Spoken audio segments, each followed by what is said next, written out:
hurmatli bizni senatorlarimiz, hurmatli deputatlarimiz, muhtaram yurtboshimiz topshiriqlari bilan mana bugungi kundagi viloyatimizdagi senatorlar. Bugungi paytlarda mana asosiy mavzuimiz Yevropa mamlakatlari jahondagi juda katta yaxshi demografik ko'rsatkich kelajagini ko'rsatadigan bitta ayol rahbarlar.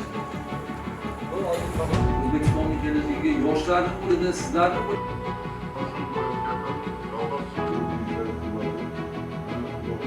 Yoshlar balansidagilarni ularning qo'lida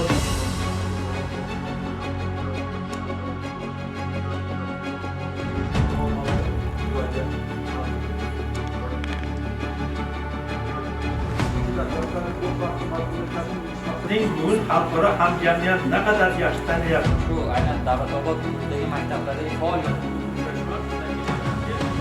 Namangan davlat pedagogika instituti 2-bosqich talabasiman hamda Yoshlar ishlari agentligi tomonidan Armiyadan kelgan pulimni ertasiga indirish 2 kun oylama qilgan bo'lsa, ustozimiz ta'kidlab o'tganidek, ya'ni o'zlarimizning darslarda ko'rsatdilar xorijiy til bo'yicha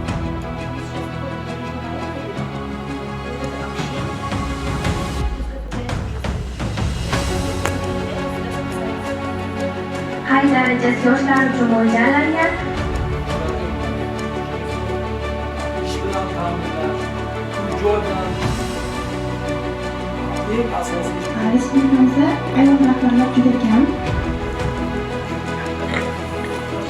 2% ayol rahbarlar. Javob